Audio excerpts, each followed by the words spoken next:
This has been an absolutely insane week for me.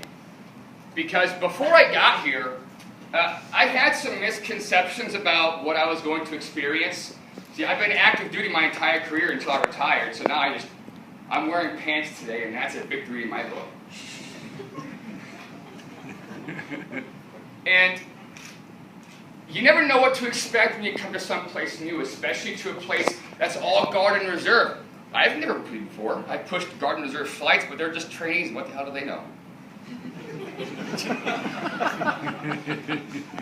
And so when I came down here with the expectation to just see what you all got. And the first impression that I got from all of you was from Chief Matt. And good Lord. We've had the discussions we've had, you just fire me up, because I cannot wait to get down here to talk to you guys. But then again, that's just the chief, and the chiefs do chief stuff. But what are you guys going to do? And so when I got here, every one of your all's professionalism, your intensity, your attention to detail, your enthusiasm has just blown me away. And so any inkling that I had, which I didn't really have, but our Air Force is in good hands. And so before I get on with my speech, I know that the chief had said in his last speech, he says, you're presenting the international goal. And that's true. And I'm not going to debate that. But I want to take it one step further. You see, active duty and reserve and guard, we all wear the same uniform. So when it comes down to it, you are ambassadors of the Air Force. And when it comes down to it even more, you're NCOs above all. You're an MTI second. You're a first sergeant second. You're an everything else second. First, you're an SEO. And I think that message has been conveyed just amazingly to you. So, about myself. I am retired, and it's really strange to be retired because I get to wake up in the morning and just decide if I want to get dressed or not. And it's amazing. Now, of course, I'm already bored to death, but it is what it is. I spent, as you know, time as a security forces member, deployed 9 times, and lots of Iraq, of course, and being deployed is being deployed. You go through what you go through, and it's kind of strange how the things you experienced way back in the day could affect you in the future, both good and bad. And so, there's one thing I learned in my 11 years as a cop that made me want to go be a TI. And this thing is, and if you agree, just hold your applause or hold your tomatoes, whatever it is. Listen, I hated the airmen. I hated their guts.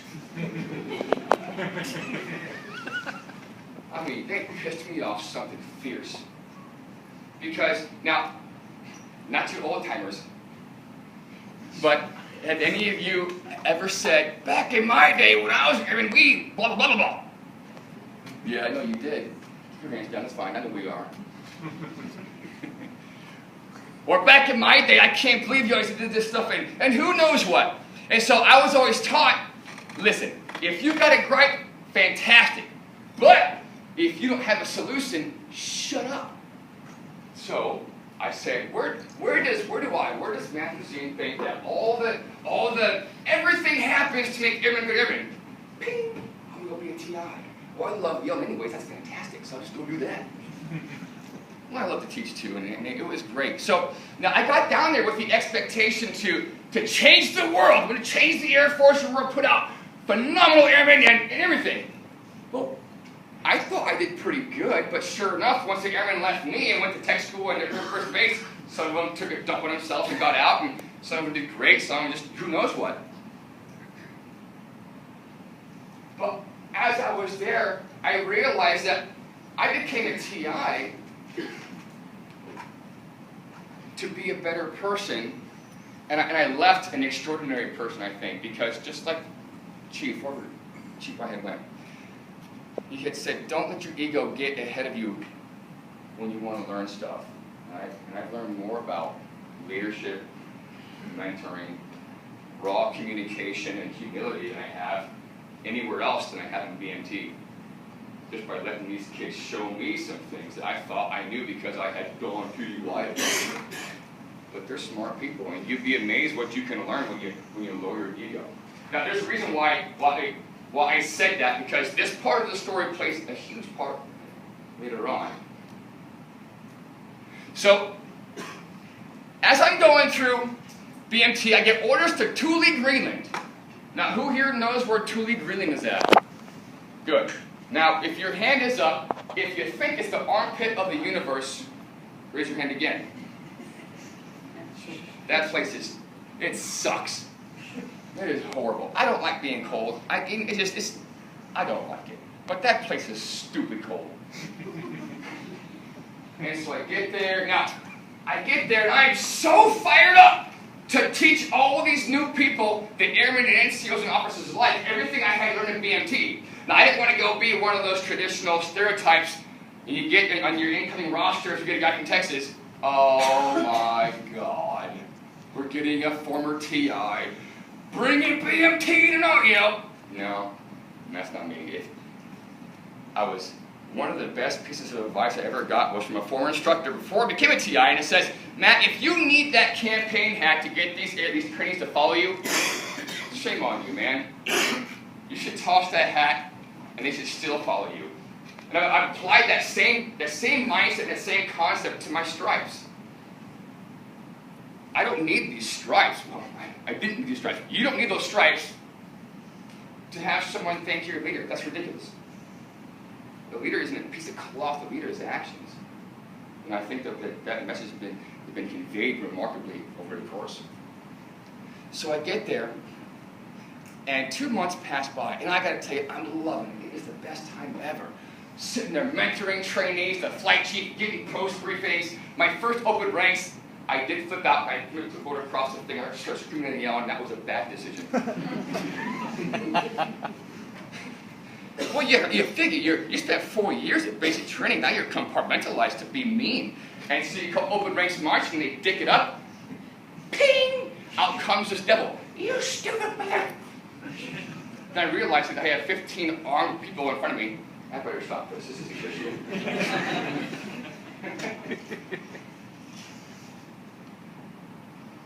It's funny how when times are good, they're good. Have you noticed that? Man, when they are good, they are good. I mean, everything is fantastic.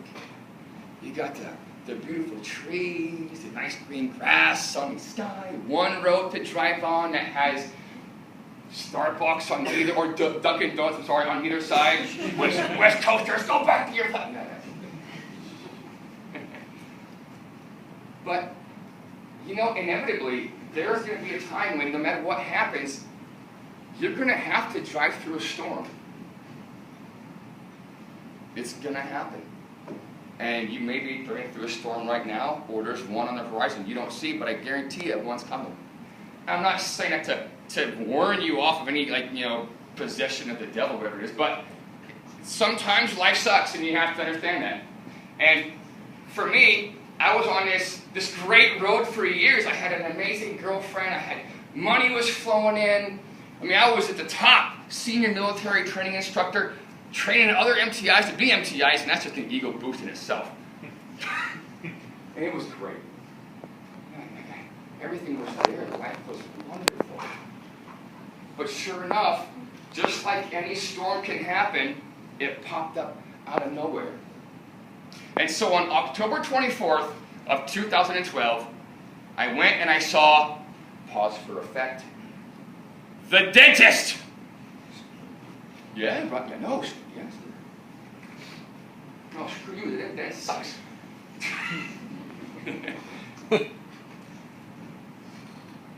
I went and I saw the dentist. Now, I've always taken very good care of my teeth, and so, because that's important. What girl wants to see a guy with a jacked up grill? Nobody. I'm just speaking the truth, fellas. That's you. Take care of that.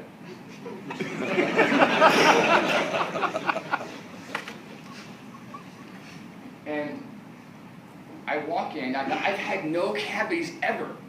0 cavities. That's intense. I was proud of that, And so I go in for a 2-minute cleaning. I'm not exaggerating. It was 2 minutes. No, literally, it was 120 seconds long cleaning. No, I thought, I actually used to love to go to the dentist. Oh, you have great teeth. Oh, you know, I yeah. Listen, in my life, I'll take what I can get. Okay? And it's amazing because right after that happened, I started going to the gym. I'm still going to the gym, but it's starting to get hard to walk. Then it's starting to get hard to breathe, kind of. My heart's palpitating. I didn't know what that meant at the time. I know what it is now, but in the days, my heart's beating weird. I don't know. So the only thing that I know, if you're a cop in here, you're going to understand this, and other of you might not. So when they say, what's wrong with your heart? It just feels, it feels like, what, huh? That's cop talk, they're bad. Because I don't know any big words to describe this kind of stuff. It just feels not right.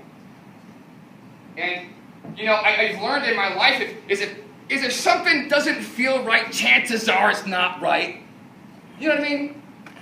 But I went and I saw, it was a Danish doctors and Danish dentists. We were just attending in there. So I saw a Danish doctor. I walked in, doc, I don't feel good, I feel like crap. My heart's doing this, bippity-bop, and I don't know what's going on. And she looks at me and says, oh, you're fine. It's just stress. I'm not stressed out, okay? And we're going to fast forward 2 months and 29 days. And I had gone back to the doctor 5 different times. 5 times I saw this doctor. And every time I was turned away because there was something else going on. There's something else going on, something else going on. Like, you gotta be kidding me. I kept telling my trainees, when you leave BMT, don't go freaking crazy on donuts because you're going to become fat as hell. But then here I am, and I can't hardly walk. This is ridiculous. So as time progressed in this 2 months and 29 days, I lost 47 pounds of muscle. Now, I wasn't big to begin with, but I was just a disgusting mess at the end of this little time frame here. And if a lung capacity is this much, if a person breathes in this, I could only, with trying, breathe in this. That's it.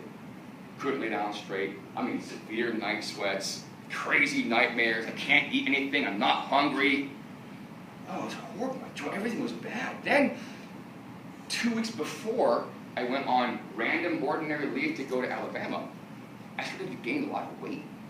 But it was all in my lower portion of my body. And so I think, now, I'm not a doctor. I don't have a degree in medicine or even a bachelor's degree, for crying out loud. I just know that if you do too much of this and not enough this grows. That's the extent of my knowledge as far as that goes. But I wasn't doing well really either. And so I go to the doctor, Doc, I feel like crap, man. Of course, I can't walk. I'm just like kind of hobbling like an old man at 32. It's ridiculous. He says, you have pneumonia. I have pneumonia. Well, okay, whatever. You have a degree, I don't. Check, whatever. And I get on medicine, go back to my dorm. Now, in this 1 week alone, 1 week, I gained almost 20 pounds of water weight. That's ridiculous. I go back to the doctor again, getting cleared from the pneumonia. Oh, yeah, you're good to go. I'm like, Doc, what is this? She says, no, you're just going through SAD, the seasonal affective disorder. It was 24 hours of darkness now. So I'm like, okay, fine, whatever. I come back a week later, and I had gained another 20-some pounds, all here down. Now, you're probably thinking to yourself, nah, come on, man. That's over 50 pounds of water weight. Folks, you tell me that was horrible. So, but then I got the worst news you could get at the time. I go back to the doctor. Doc, homie, something is wrong with me. He looks in his infinite wisdom, Danishy look. When was the last time you go poo-poo? I'm like, I don't know. But we can ask, well, I'm not eating to make anything happen. You know, reaction causes reaction. I'm not eating to make it go. Oh, you're just constipated. Well, okay, whatever. It's not registering yet to me what's happening. So he gives me 3 laxatives. Go home, take this, come back tomorrow. All right, whatever. So I'm walking. I get back to my room. Now, on my walk back to my room, we're going to do a little game. It's called Imagine with Matt. So here you have 3 laxatives, which might as well be death pills. And I'm walking back to my room thinking, sometime in the next 12 hours, I'm going to crack 57 pounds out of my butthole. Listen, there's no strict there's nothing you can do. It's all mental. Son of a gun, this is going to suck. So I had to get psyched up to go home. Like, pills, swallowed them. Now, if you ever seen a big, giant person at the gym lift, like Ronnie Coleman or Jay Cutler, and they go, rah, rah, yeah! Well, that was me walking to the bathroom, but getting ready to poop. Here we go. It's just me and the toilet, man. Mano y mano, but toilet type. It was crazy. Took the pills, nothing happened. Nothing. Man, I farted once. That was kind of funny. It didn't feel great, but I didn't. Yeah, nothing happened. Like, this is bad, man. And so I got cleared to leave. I don't know how it cleared, but I fly to Alabama. Now, as I'm sitting there in Alabama, I get off the plane, and it takes me over half an hour to get off the jetway. That's how slow I was walking. I was at top speed. And less than 10 hours later, I was in the emergency room. Now, I'm what you would call an intensely happy person. If you haven't, I guess, noticed that yet. And I'm like that because, believe it or not, it's actually a defensive mechanism. See, I'm what you call an internalizer. I internalize everything. Everything is my fault. Always has been. I was raised in a very abusive family. My stepfather was very abusive, physical, sexual, and emotional. So it was always me. My fault. Something went wrong, it was my fault. And when you're a kid, and at 5 years old, right when the important cognitive stuff is happening, and if you're told you're stupid and you're a piece of crap and everything is your fault enough, you're going to believe it.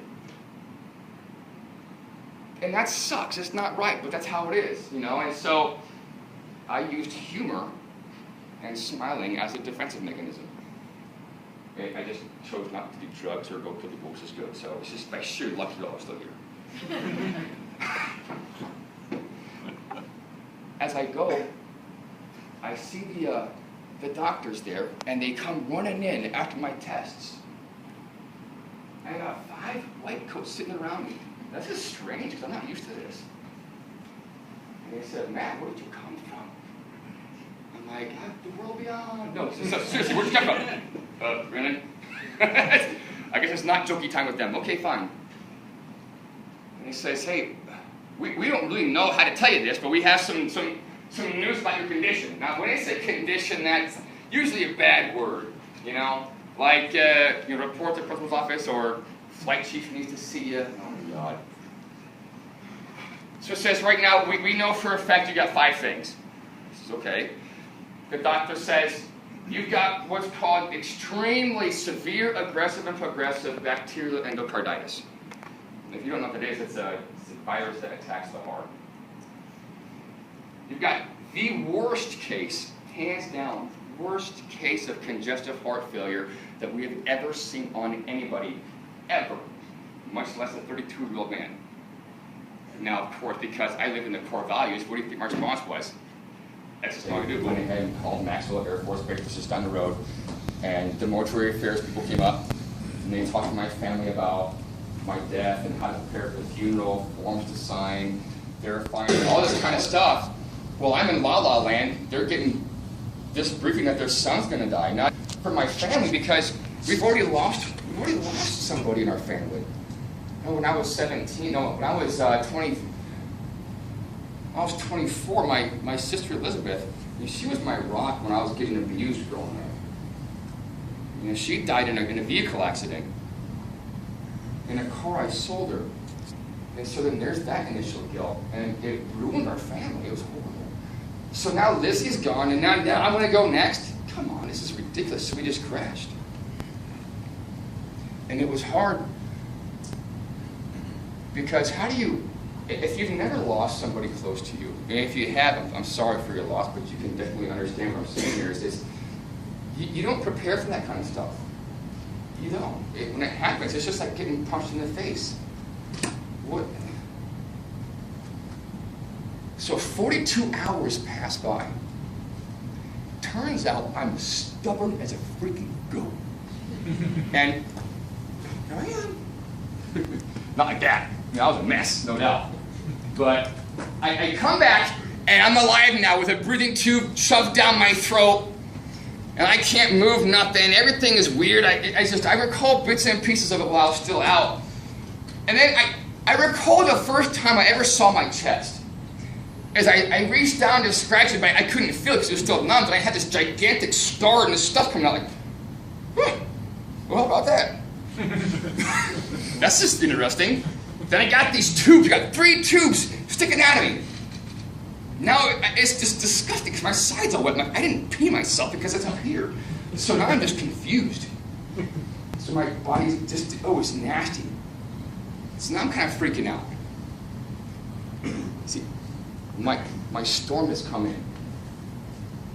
I'm at the point in my life now, during this situation, where I have to use the blinker, the wipers, so I can see where I'm going. But it's kind of like when you go into a tornado or a hurricane, there's always the little itty bitty rainstorm before the actual nonsense happens, and everybody says, "Yeah, it'll pass."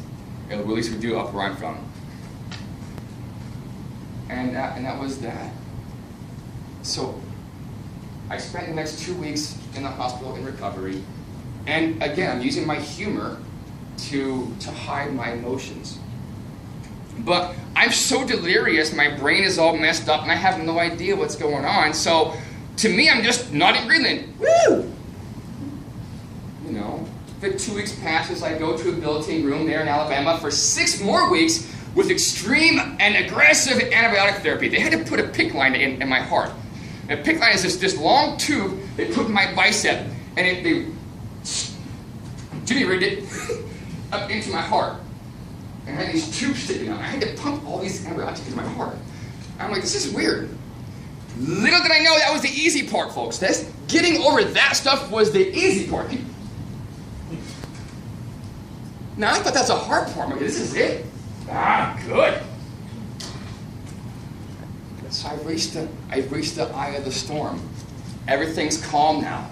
I go to Denver, Colorado. It feels like I'm on leave. I'm loving it. Having a great time for the first week. I still can't walk or anything like that. I'm still depressed. You know, my girlfriend and I broke up in Alabama. It is what it is, but you know, I just don't know what's happening yet. Things take time to sink in. Like if you eat too fast, you don't know till you're full, till you're really full. And so, after that week passes, then I get the word that, hey Matt, just so you know, you're not going to report to the Security Forces Squadron. I said, what are you talking about? I'm a cop. Where am I supposed to go? He says, yeah, you're gonna go to the Patient Squadron. I says, what the hell is a Patient Squadron? He says, well, you're going to go through a medical evaluation board. You're going to get out of the military. And that was one of the first things that kind of came to me. And so, as I'm thinking about, why did all this happen to me? Why? The victim mentality is really kicking in high gear. And when the doctor said why this happened, if I didn't have surgery, I had 72 hours at best to live. That's it. And it was dirty water and dirty utensils that they used that caused the streptococci virus to get in my bloodstream, into my heart. You people did this to me. I was good to go and you messed me up. Now you're going to kick me out of the Air Force, which I love? No. Foul. No. And I wasn't having it, so now I'm kind of freaking out because I only know the Air Force. It's all I've ever known. And the Air Force was a place where I could get away from the torment of my home. But now you're going to kick me out of that? And now I have no girlfriend, which at the time, right now, it's like, bleh. But at the time, when your brain's messed up, that's all you know. And then, so time goes on a little bit more. I'm kind of depressed, just kicking dirt. Nah, I'm so depressed, bleh, whatever it is. And then I get word that my ex-wife did some stupid stuff with the things that the court order did. And so now I have to file for bankruptcy because the things that she did, which are my fault. I'm like, you gotta be kidding me. So now I have no money for real this time. And now I can't go back to the military. That sucks. I can't work out because working out used to be my release from everything besides being happy. I get mad, go for a run, go to the gym, go for a bike ride. That's how I relieve my stress. They teach in the Air Force, how you relieve stress? Go do physical stuff. Okay, well I can't now. And then, on top of that, it's like, I get to Buckley and nobody knows me. Now, I don't give a crap about that. But they don't know me. They don't know what I'm capable of. They don't know what Matthew Zien can bring to the table. How I can contribute. They have no idea I was a prior TI, just rocking it in Langley. They had no idea I was a cop for 11 years, doing great stuff. I'm just a patient. And when all of these pillars are collapsing on you at the same time, it kind of sends you in a downward spiral, you know?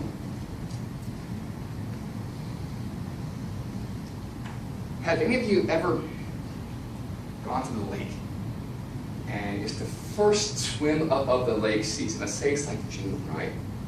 Where the water still freaking makes you want to throw up cold, but you don't know it yet because you're on a pontoon half drunk. I know you.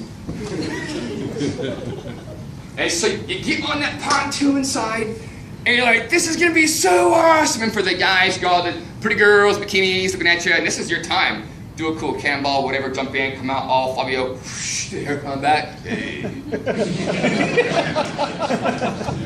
That's what you see in your head. But what happens in reality, though? What's up, girl? You jump in, and that water hits you, and what happens? Yeah! And you can't breathe, and you're pretty sure you cut your pants, but you don't know what happened. You come out, woo! One, you lost every opportunity you had with them, so forget that. But your body just stops. Everything in your whole entire body stops. This was an emotional high dive into an ice-cold lake for me. Now, who here has ever heard of Maslow's hierarchy of needs? Yeah, it's kind of like the pillars of life. Maslow was some psychiatrist way back in the day. I'm not going to use big words that the other speakers did, so. And he says, in order for a person to survive and to be happy and fulfilled in life, they have to have certain things, but they come in an order. I'm one of those idiots. What's wrong with this thing?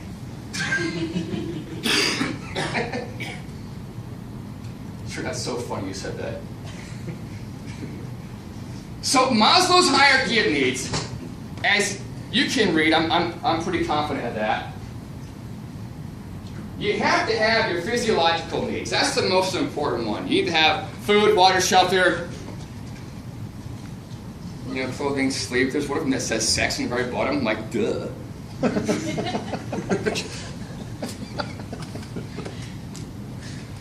Well, I only had this one.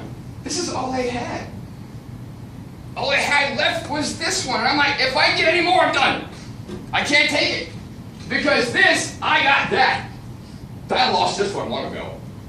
And when it comes to my self-esteem and my confidence, my teammates, I can't even walk up a flight of stairs.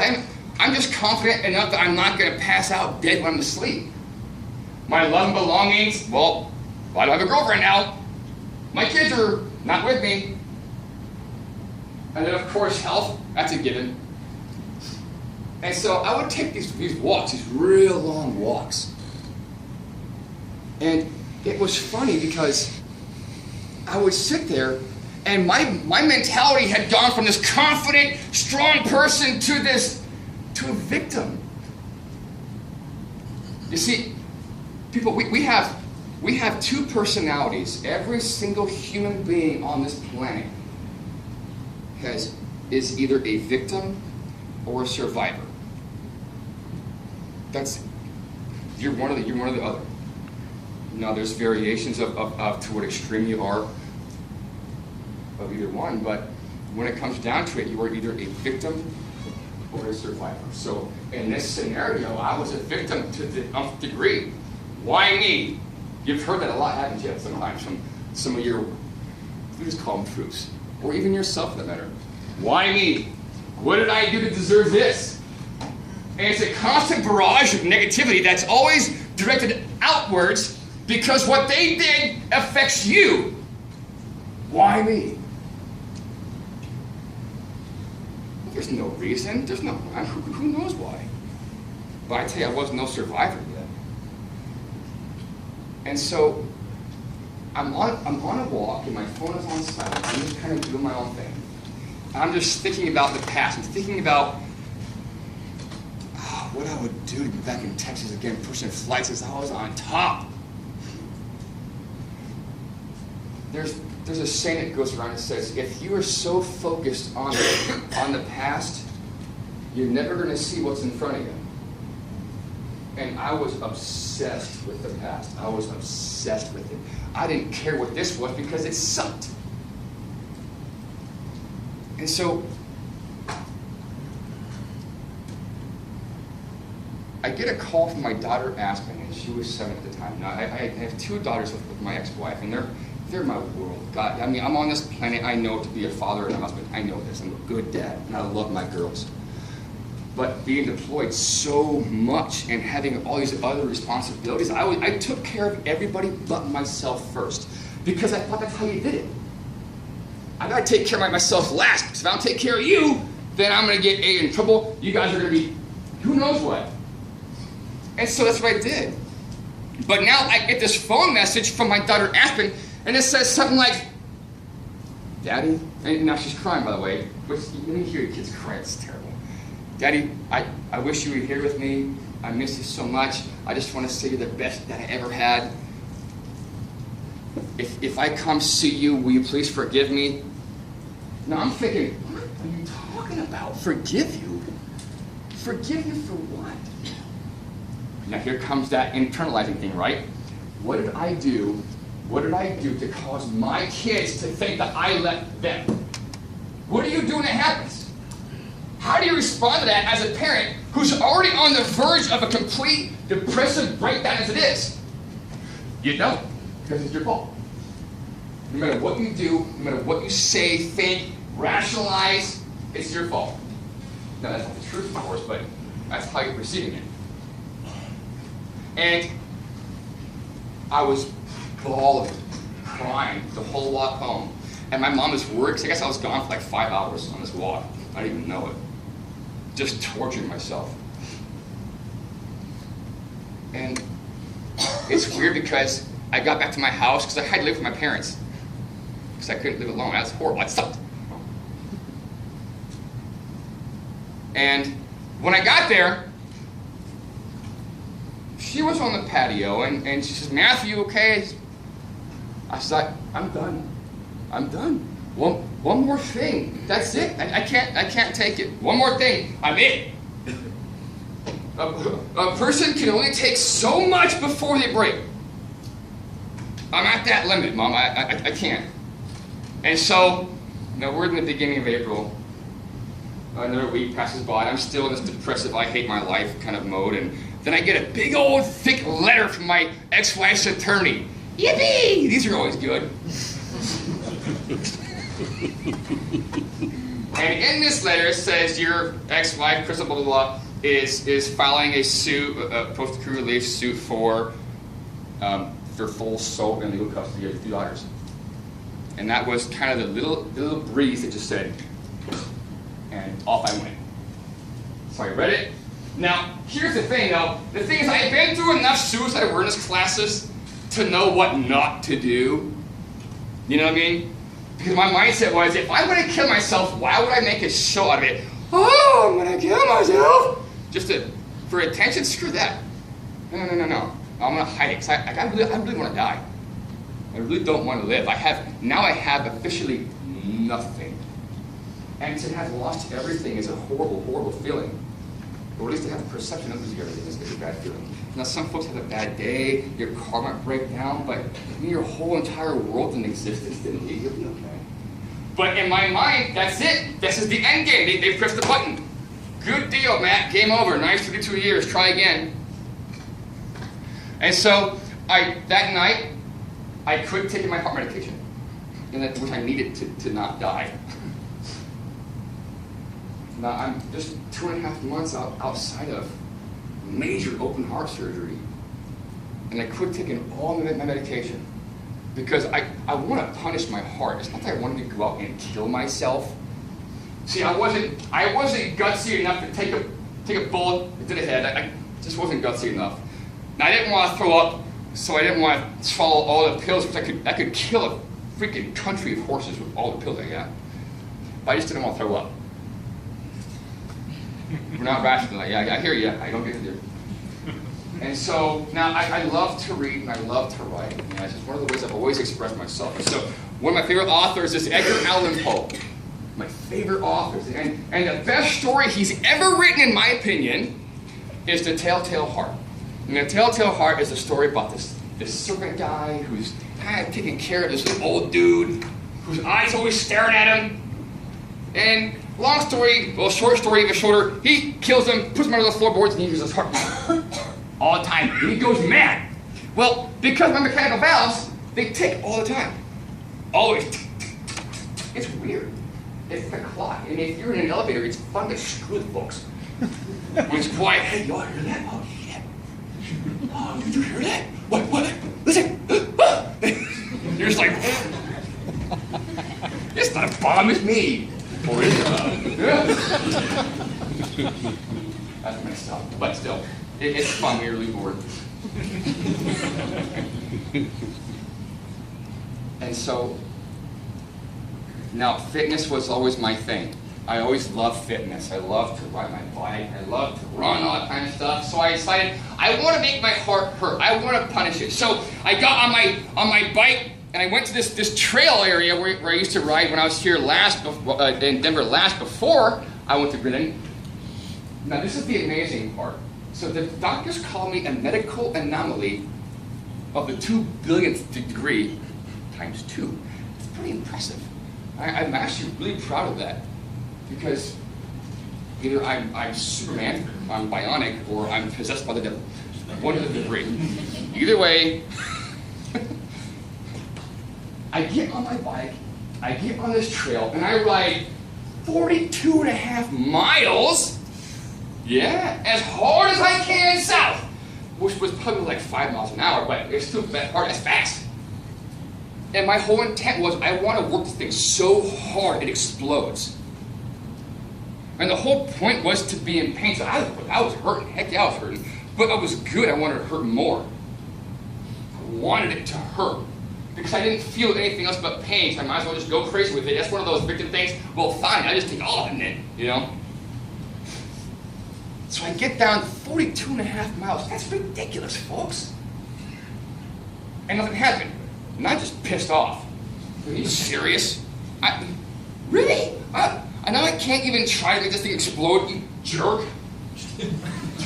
I turn around and I start riding back. And I'm harder. Now it's a personal mission. You little son of a you know? I'm just going for it. Finally it happens. Finally, my brain seizes up. I go into a little stroke thing, wreck, like, good wreck. I'm full of blood.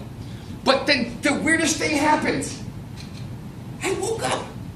I'm like, what the hell is this? Ouch! And I ride 4 more times going up. Every time I wake up, I'm just getting even more mad and more mad and more mad. The last time I wrecked, I was about, 3 or 4 miles away from my truck. I'm going, I come out, I woke up, I'm just in a pretzel mess. I'm like, come on, man! And other bikers like, you okay? Like, get away from me! Just clank on Liar, Liar when Jim Carrey says, I'm kicking my old ass, do you mind? That's what I was trying to do, essentially. It's nowhere near as funny. Well, I'm sure they thought it was funny. I didn't think it was funny. Now, here's the thing, is once I finished my ride, I rode 85 miles. It took like 8 hours to do. It was ridiculous. But that's impressive for anybody. Much less on a broken heart. Not like literally, oh, you poor guy. No, literally, it's destroyed. And so, I did what I should have done in the first place. And I called one of my mentors that I had met in Alabama. And this guy was one of the chiefs, one of the 5 chiefs who they didn't didn't say anything to me really. That made me think that, oh, you're here because you have to be here. No. These 5 chiefs who were down there, they redefined mentor. They redefined leader. They redefined the term chief master sergeant in my club. It was always when a chief talks, you better zip that yak ears and listen. But now, it's almost on a weird level how it's a feeling. I call Chief Member, hey, this is Matt. I'm sniveling, you know. He says, Matt, you okay? I says, no, I'm not okay. What's going on, buddy? He says, I think I just tried to kill myself. Now, in true chief fashion, he sat there for a couple of seconds, let it process. Okay, Matt, are you okay right now? Yeah, I'm fine. Okay. Well, where are you at? He says, I'm by my truck. Are you safe? You can do any more? Because if it didn't happen then, it sure as hell ain't happening now. And he says, well, what did you do, Matt? Now I'm sitting here thinking I'm such a dork. I rode 85 miles on my bike. And there's a long pause on the phone. I'm thinking, oh, he's probably saying, what an idiot, you're a nerd, this, what do you think, blah, blah, blah. He says, that's impressive. I'm like, I know, isn't it? And it was. Now, because he's who he is, he had to make some phone calls. He had to call my therapist, he had to call my mom and my sister, report the attempted suicide and all that kind of crap. But it was what my therapist says the most unorthodox way to ever take your life he had ever seen. I'm like, I'm just a creative person. I'm a right brain all the way, man. And it was weird because I felt stupid. And I knew I had problems because just later on that next week I went to a birthday party. Now, this birthday party I went to was for my cousin's daughter. And as I'm there, people are all around me and I don't like it. I mean, I hate it. It's freaking me out bad. So I walk up and I go to the place where you get a sandwich at. I come here and I get my bread and this, my stuff. Now I'm looking out. And if I am sitting right here, and this here is one exit of the kitchen, this is the other exit of the kitchen. Now, they're both blocked off. This should be no problem. There's a bunch of old people and kids. And this old lady, 90 years old, at least, walks up, and talks to me like this. Freak out. I freak out. My plate goes flying, I guess, and I drop down on the ground, hunt up in the ball, and I start crying. Now, I blacked out during this. I didn't know what happened. My mom was like, okay, that's weird. Runs in, grabs me, pulls me out. Yeah, what are you supposed to say? Hey, ha ha!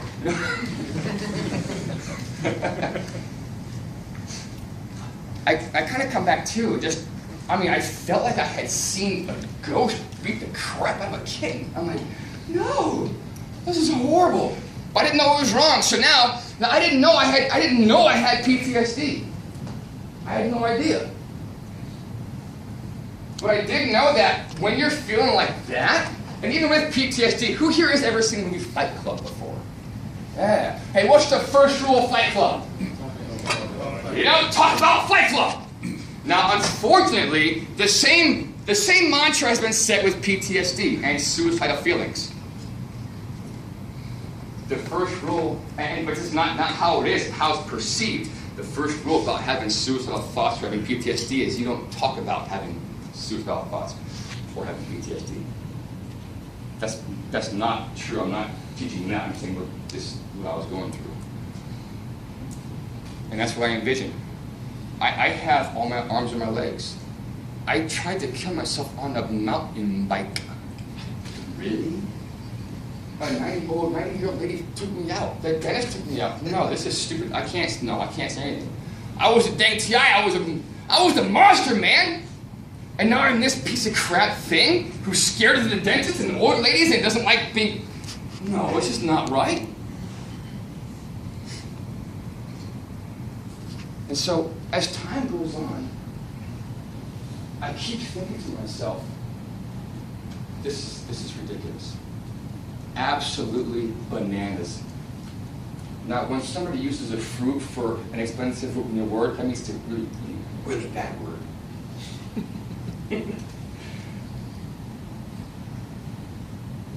Come to find out, I was also diagnosed, which caused a lot of these problems, with a thing called atelectasis. Who knows what atelectasis is?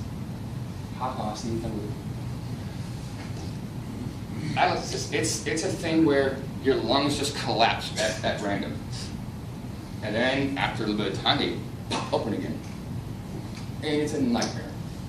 And then I found out I was diagnosed with a thing called basilar artery syndrome, where the basilar artery, the main artery that goes up to your head and feeds blood to your brain, is super duper small now, and it constricts sometimes. And it stops blood to the brain, which essentially is a stroke.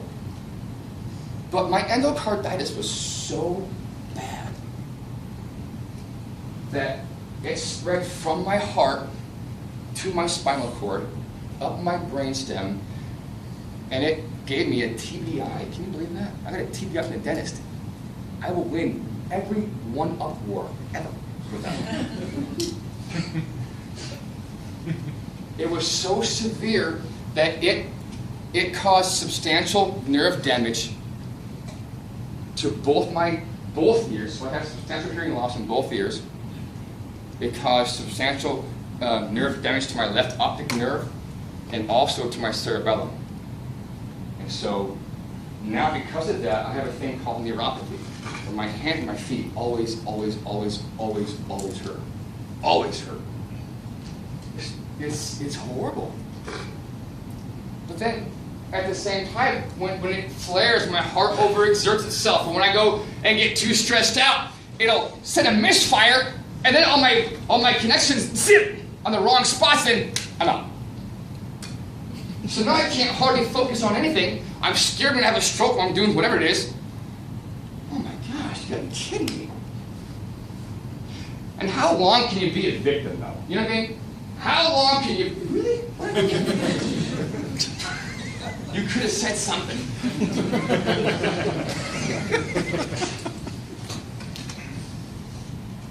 How long can you be a victim?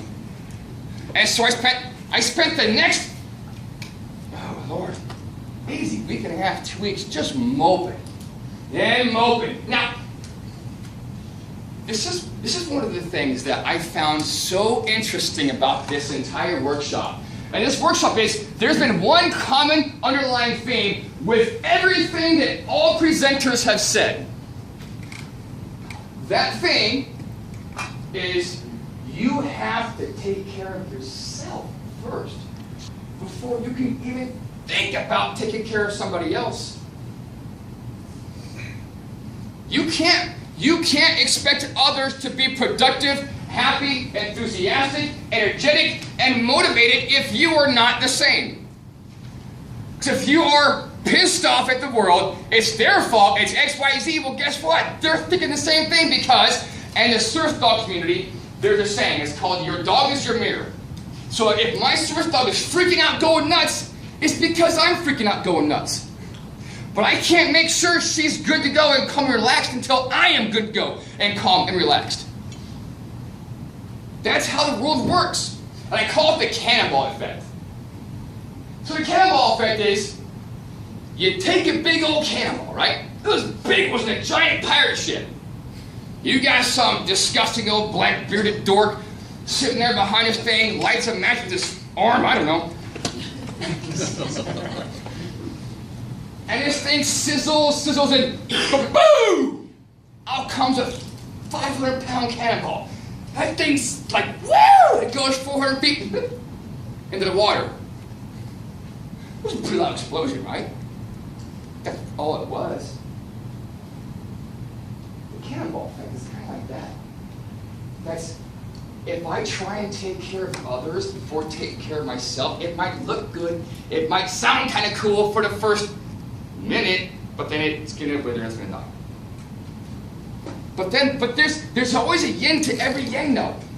You see, to the cannonball effect, there is the nuclear bomb effect. Now, who's ever seen, obviously not in person, that's stupid. who's ever seen on YouTube or on the Discovery Channel a nuclear bomb detonate? I'm sure we all have it. I'm sure if you have it, you know what it looks like. A nuclear bomb, did you know this? A nuclear bomb implodes first. Did you know that? That's impressive. A nuclear bomb implodes. And then it does some crazy chemical reaction, big words, flim, flam, flurm stuff. Then it emits this immense amount of power and energy. But if you think about it, how does that happen? How does that relate to us? How does that relate to you and to me? If I don't take care of my troops, how am I putting this truth before self if I'm taking care of me first? Well, that's the joy of true leadership. The joy of true leadership is leaders lead by example. Leaders will demonstrate what they need to do and have others try and do it too. John C. Maxwell said about leadership, he says, leaders will always go to that place and encourage others to come with him. Think about that for a second. If I told you to go into that burning building, right? Burning building, but I'm going to sit here with my latte. Hey, go get the cat. No. But if I lead the charge first, or even in this new day and age in the Air Force, the same day and age that you are tasked with ensuring doesn't get jacked up any more than it already is, how are you going to change? Because you better not go up there and start barking orders. I guarantee with everything I am worth that you're going to lose and you will fail. You must first demonstrate what to do before you can expect them to do it with you. But it's not even first demonstrating it, you have to maintain it. So those of you who have gone to NCOA or even ALS, what is the first thing that's always met with change? Resistance, right? Because you change the norm. You get used to the suck. Oh, this sucks. That's a Transformers movie, but it's getting there too.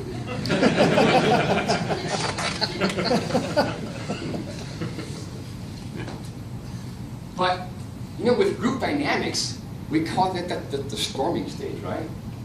What always comes after the storming stage? Once everybody kind of has time to relax, get used to the water. You get used to it. It's the norming stage. But then what happens after the norming stage? The forming stage. Now we're figuring out, how can I make this situation the best for me? How can I make this the best for me in order to make it the best for them? If I'm good, you're good. Hey.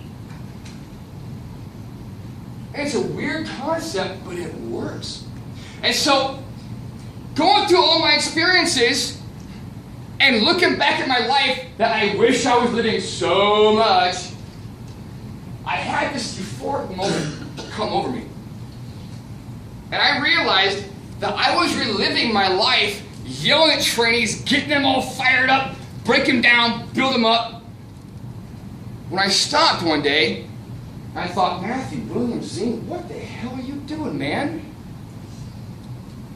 Listen, if I told my trainees that there's nobody on this planet that can make them happier, make them better, anything but themselves, it's got to be them. Because, folks, motivation is internally manufactured. You can't import and export that. I can be a conduit to your motivation, but I can't create it. That's yours. That is your motivation. I have mine, you have yours. Now, with motivations combined, you can create this energy force field, start thinking, and then it expands. But I have to make the change. And so I had to create somebody or find somebody who I trusted enough to let inside my bubble to help fix me. But that wasn't anybody else. Right? I know there's no thanks. I get it. So I called on the one person who I knew was up for the challenge. And that was myself. I called upon the TI me. to come and beat the brakes off of myself.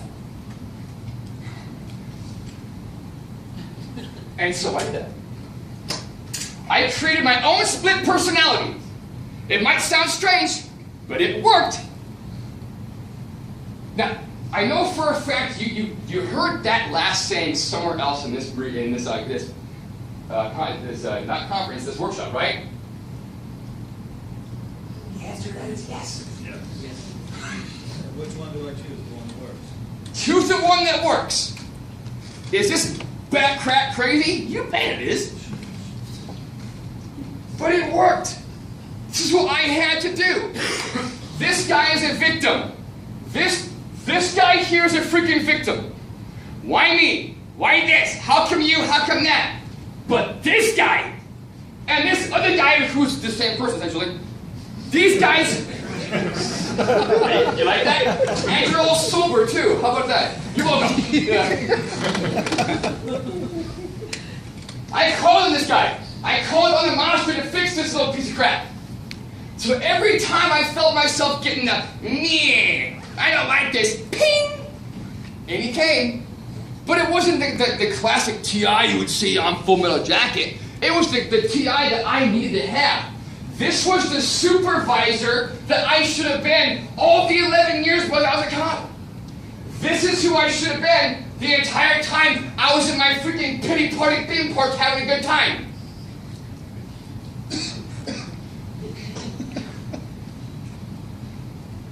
And I would internally yell at myself. I would picture my campaign hat on my head.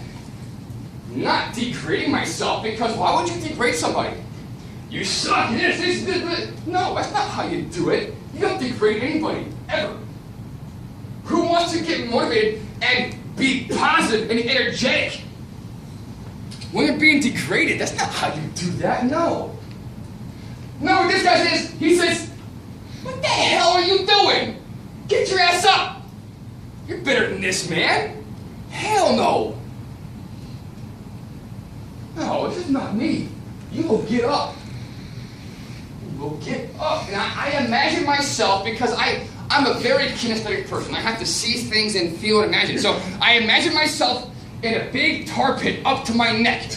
Now, in a big tar pit, I have to imagine it's very uncomfortable, but I have never been in one. But I have seen Monty Python, so I have an idea of what it is like.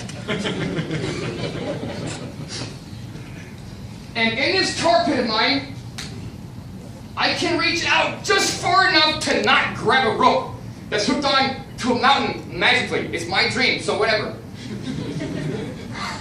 And I'm sitting there reaching. And what do you think comes out of this guy's mouth? I can't reach it. I can't, it's too far away, man.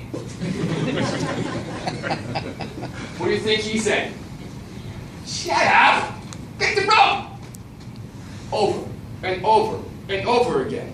To the point where this guy got mad. Quit yelling at me! But sure enough, you know what happened? I got to the rope. I got it. This is all in my head. It was a wicked dream. And I got the rope. And then you know what he said? He didn't say, God, about time, you jackass! He says, that's what I'm talking about. That's what I'm talking about, man. You got the rope. Good. Victory's a victory. Right now, let's see if we can get it. Hell yeah. It's fantastic. Now pull. Now pull yourself out of that gosh dang tar pit. I pulled and I pulled and I pulled with all of my might. I managed to get out of the tar pit, laid on the dirt, whatever kind of bullshit, a chocolate ground, I like chocolate. A chocolate ground. What a dream. I laid there thinking I did it. I'm out of the tar pit. Life still sucks, but I'm out of the tar pit. Now, the tar pit for me resembled this area, this zone of self-pity and hatred. Whenever I would think bad of myself, nobody likes me, I would swan dive right back into that tar pit. And then, oh, how did I get here? Refresh. Keep that rope. But every time I got to that rope, it got easier and easier. Until I realized this tar pit sucks. I'm tired of doing laundry.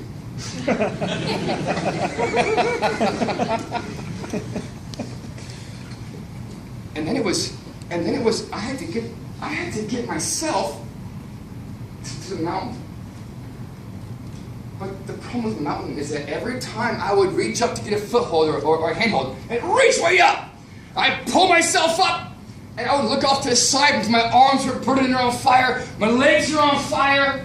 I just want to stop because it hurts, pain sucks. And I'd look off and there'd be a hot tub of boiling tar. Oh, it looks like crap, but I'm so tired. But then you have a decision to make. And the decision is all yours. I mean, do you want to, oh, poor me, I can't do it, when off I go? Or do you have the mindset where I got out of a tar pit by myself, thank you very much, and I climbed up one step on a mountain. Okay, that's not bad in my book, it's pretty good. If you can do that, why can't you do the next step? And so I did that. Now, I use that analogy because this is what this was. Ever hear of the SMART goal process? Yeah? Who here? Okay, by a show of hands, who has not heard of the SMART goal process? Good. SMART goal process is remarkable. Now, like for example, I went to Lackland to be a TI to change the world. That's not very, good goal. Even the Antichrist takes time to get to that one.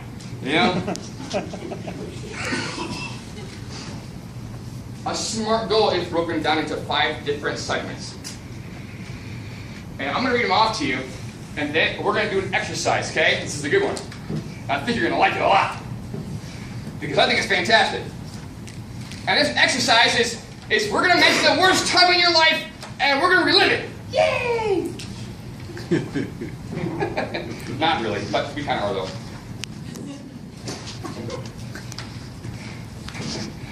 So, the SMART process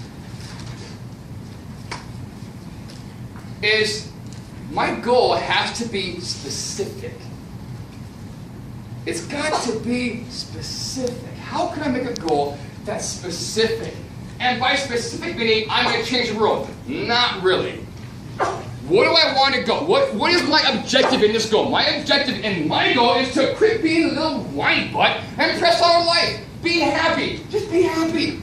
Is it measurable? I want to be president. Probably not, because I don't have any degrees yet, besides my CCS, so. Is it attainable? Can I actually attain it? Is it something I can actually get? And then is it realistic?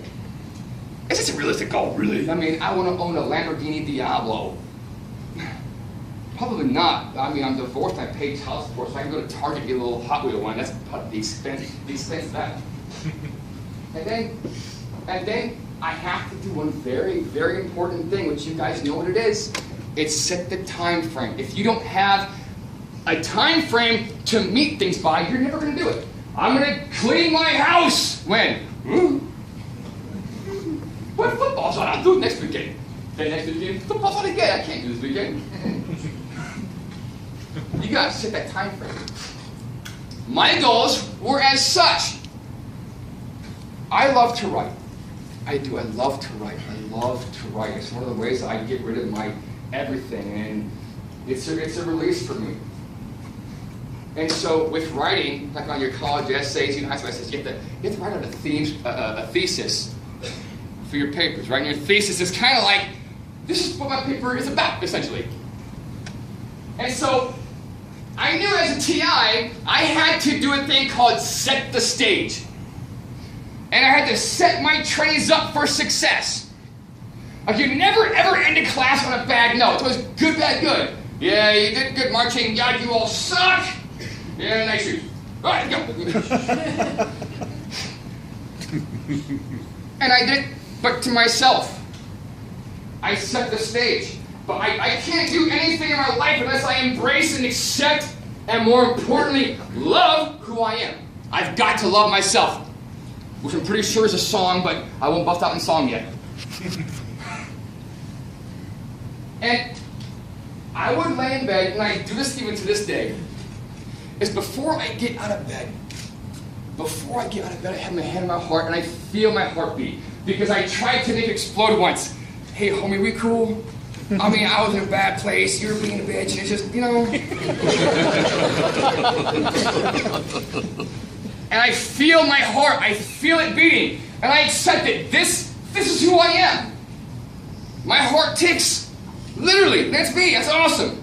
Today, I'm Matthew Zien. I am going to have a good freaking day. I don't know how. I don't know how I'm going to get there. But today's going to be a good day.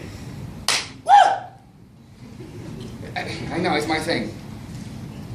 So even if I stub my toe, slam, on the pinky toe, when it kind of bends backwards and the nail gets all bent up too, ow. But it's going to be a good day. Because my thesis is already set. I set the stage for me to have a good day. Now, get this. Would you know that attitudes are two things? Attitudes are both contagious and they're magnetic. Did you know that? It's like a cold of the angels. Oh, thank you. You know? If I am positive, energetic, motivated, and all that stuff, I exude this energy. Now, I can't define it, I can't explain it, but it's there. And if you're in a pissy mood, I'm not gonna, no. You will not affect me. You will not affect me because this guy is gonna beat my freaking brakes off if I do. He's kind of in his closet, so let's keep him there.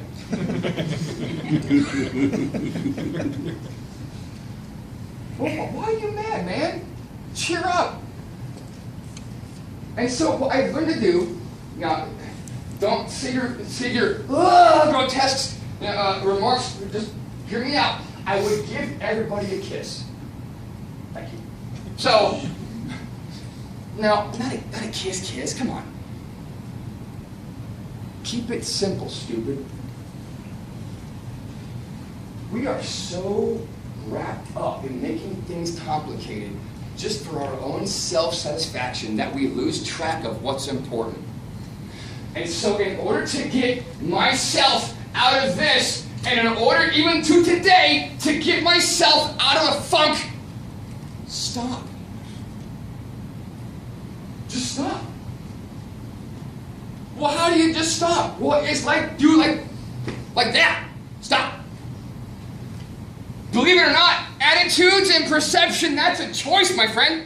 That's a decision you can make. Am I going to have a positive perception or a negative perception? It's your decision. And nobody else's. Again, motivation and perception and attitude is internally manufactured. Everything else is simply a variable. Everything else is simply a catalyst. But you can use that energy source, the energy multiplier, or repeater to your advantage. So if I am positive, I know that if I'm a leader, I'm going to go to that place.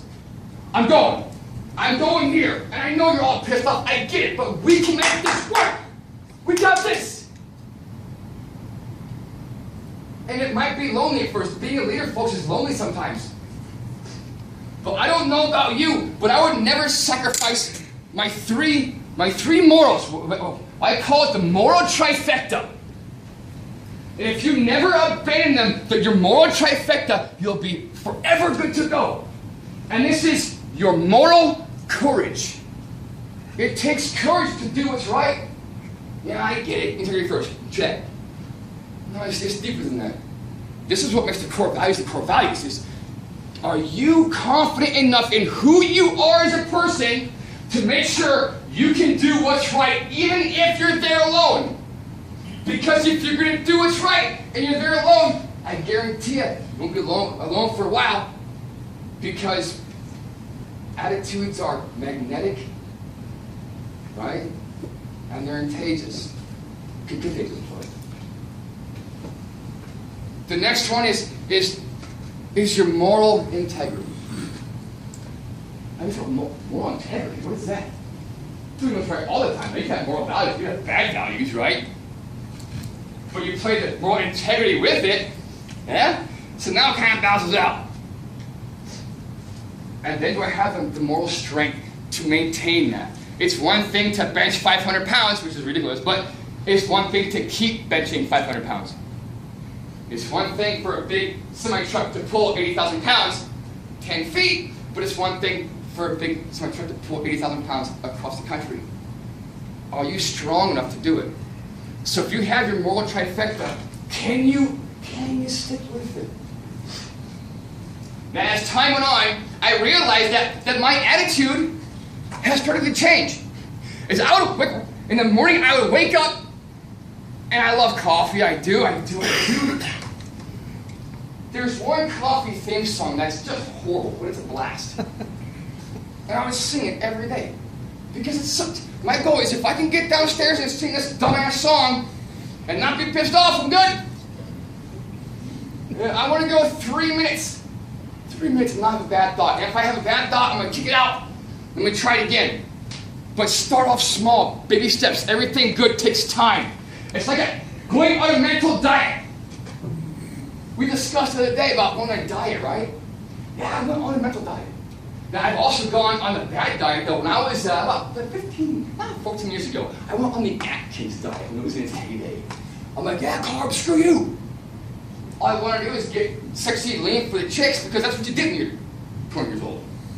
So I put in carbs for a while. I lost like 20 pounds. It was great. But the minute I went off the Atkins diet, I looked at a piece of bread, I exploded. I gained 30 back. Like, this son of a gun. A mental diet is like that. It's kind of like the cannonball effect, right? It's awesome and good first, but then it dies real fast. No. I went on a mental lifestyle change. If I don't choose to be happy, I'm not going to be happy. You can't do it for me. You can't do it for me. I have to want to be happy. Now, once I want it, I got to think the thought. I think it. I am going to go from here downstairs, get a cup of coffee, and sing that dumb song. Now, we're going to do this real quick, and this is a group effort. Now, I just want you to go with it. This is a sing-along, okay? Yeah, we're doing this. I had it for a while, so we ain't go with it. So what I'm going to do is wake up. The best part, waking up. Doesn't it make you feel stupid? You don't look that high either. But because it's stupid, but it was my thing. Best part of waking up is fun to take yoga. That song sucks. Well, I would laugh at it. Then it'd be fine if I just get mad. And you go like, what the hell are you doing? Rocapella's dumb. But it works. Then 3 minutes turned into 5 minutes. Then 5 turned into 10. 10 turned into an hour. And I'm going to go to work. I am not a patient, folks. This is not me. This guy is away. Go the hell away. He is not a patient. Nor am I a victim. No. I choose to be a survivor. I choose to survive. And I choose to succeed. That's my decision. Now, you can help me get there and go with me, or you cannot. You can get the hell out of my way. Because I'm going that way, which is forward, you know.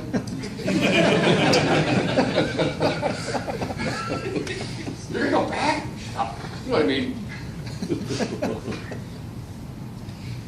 That's what I'm going to do. And that's what I did. So my goal for going to work, I'm going to find 5 airmen. I'm going to say 5 good things about them. I don't care what they are, but I want them to smile because it's not for them to help them. I want to create the environment that I need to have to be successful in, which is positive. It's positive. At first, I have to be the antibiotic to the negativity. So I will be positive. I will be positive. I might be alone, but I won't be alone for a long time. And so I did that. I go find that one person, that one A1C who dealt with the patient real well when she was getting yelled at. Hey, you handled that pretty good. Good job. I'm proud of you. Wow, who's this guy, you know? Go find somebody else, do it to them. Because if I want to be a good leader, and I want to create good leaders, Chief, you nailed it. You guys are it. You're it. You don't like the way the Air Force is going? Fine, fix it. But fix yourselves first. Make yourselves a good leader. And that's what it is. And so I go out repeatedly. I do it over and over again. And then I started taking on projects. Look, if I'm wearing a uniform, I'm in the Air Force still. I'm not a patient. I'm not a freaking victim. Give me a job. So I did that.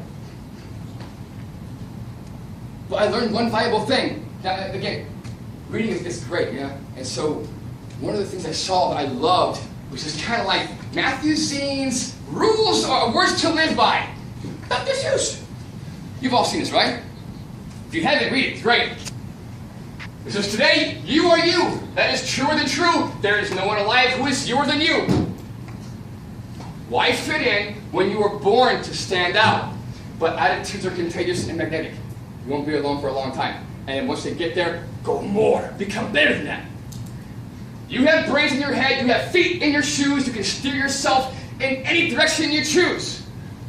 That's deep stuff, yeah? You go where you want to go. You want to be a dirtbag? Fine. See you later.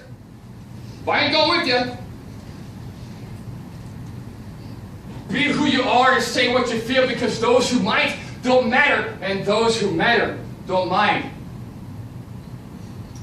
There's a saying that says, you will be, associate yourself with people who you want to be associated with.